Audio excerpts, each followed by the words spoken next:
उत्तर प्रदेश के चुनावी अखाड़े में आज एक बड़ी घटना घट गई। 20 लाख से ज्यादा सरकारी कर्मचारियों की जो मांग सालों से थी कि 2005 में जो पेंशन व्यवस्था बंद की गई पुरानी वाली और उसकी जगह बाजार केंद्रित नई पेंशन व्यवस्था लागू कर दी गई, सरकारी कर्मचारी जिसके विरोध में थे, जगह जगह धरना प्रदर्शन हुए देश भर में और वो लगातार जारी रहे।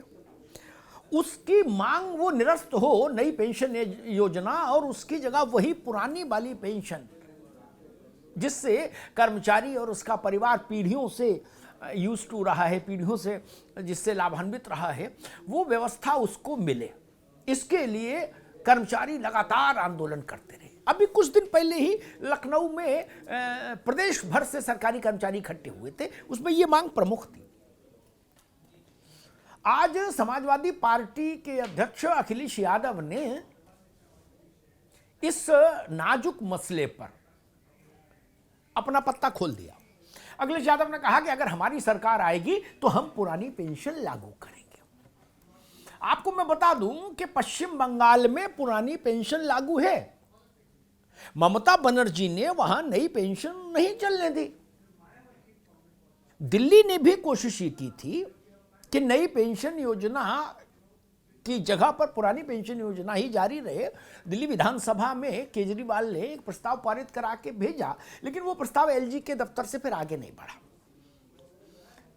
झारखंड में हेमंत सोरेन ने भी ये आश्वासन दिया था चुनाव से पहले, लेकिन वो अभी तक इस बात को कर नहीं पाए।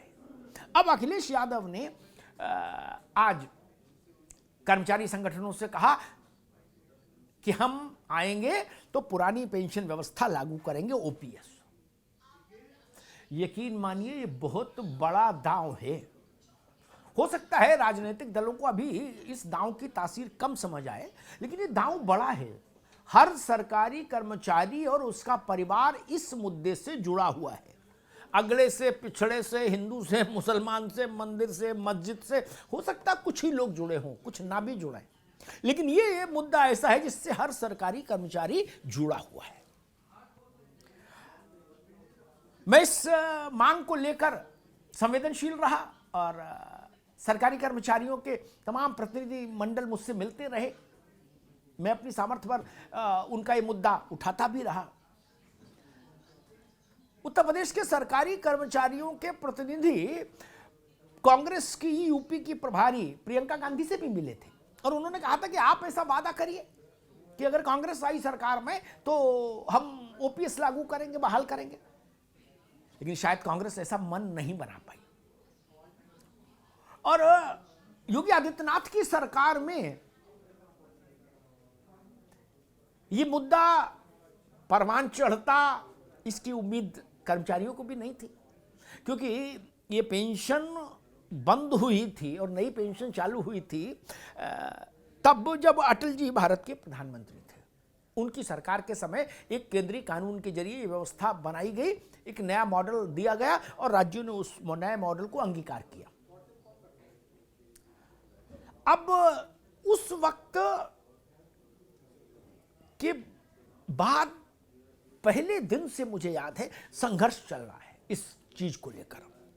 और योगी जी की सरकार के समय एक बार ऐसा क्षण आया जब कुछ प्रतिनिधि मंडलों के दबाव में सरकार और उनके लोगों, कुछ उनके बड़े अधिकारियों ने इस मसले को अपने प्रतिवेदन के साथ दिल्ली दरबार तक पहुंचाया। लेकिन कर्मचारी नेताओं ने मुझे बताया कि दिल्ली दरबार ने उस पर कोई सकारात्मक प्रतिक्रिया नहीं दी और उन्होंने कहा कि नहीं, ये पेंशन व्यवस्था में हस्तक्षेप नहीं हो सकता। जो पेंशन व्यवस्था चल रही है, नई पेंशन व्यवस्था एनपीएस, वही जारी रहेगी। तो भाजपा का दरवाजा बंद हो गया। प्रियंका गांधी नॉन कमिटल थी, वो उस पर कुछ स्टैंड नहीं लेना चाहती थी। उनको लग रहा होगा फिर कांग्रेस कई और भी राज्यों में सरकार में है, फिर हर जगह ये बवाल होगा, कहां जाएंगे। उस दृष्टि से समाजवादी पार्टी के पास ये स्कोप बचता था और अखिलेश यादव ने उस चीज को कैच किया। वो समाजवादी पार्टी जानती है कि चुनाव के दौरान जो सारी चुनाव की व्यवस्था है प्रशासनगत, जिसको हम लोग बोलते मशीनरी, मशीनरी क्या है? चुनाव आयोग का तो कोई स्टाफ है नहीं चुनाव कराने के लिए। सरकार की कर्मचारी ही मशीनरी होते हैं जो चुनाव आयोग के निर्देशों के तहत चुनाव कराते हैं। और ये जो मसला है ये उनके दिल का मसला है, और सपा ने इस पर एक सिक्का उछाला कि हमको जिताइए और हम पुरानी पेंशन व्यवस्था लागू कर देंगे। मुझे लगता है कि अब भारतीय जनता पार्टी और कांग्रेस दोनों को इस विषय पर सोचना होगा। बीएसपी का अब चूंकि काम करने का तरीका थोड़ा अलहदा है, वो बहन जी सोचेंगी कि नहीं सोचेंगी, लेकिन राजनीति अगर सिर गिनने का खेल है तो इस मुद्दे से जुड़े हुए सिर बहुत हैं। 20-22 लाख सरकारी कर्मचारी हैं उत्तर प्रदेश में, उन सब के परिवार जोड़ लीजिए, एक परिवार में 5 तो 1 करोड़ के पार। इसलिए ये मुद्दा बड़ा है। इसमें स्कूल का मास्टर है, इसमें पटवारी है, लेखपाल है, कंपाउंडर है, सिपाही है, वो सारी मशीनरी है जो उत्तर प्रदेश को चलाती है।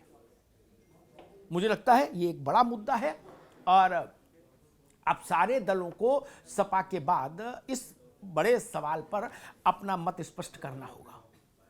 और अगर इस पर अभी भी कांग्रेस, बसपा और भारतीय जनता पार्टी टिप्पणी करने से बचेंगे तो मुझे लगता है फिर राजनीतिक तौर पर उनको इससे नुकसान भी हो सकता है। धन्यवाद।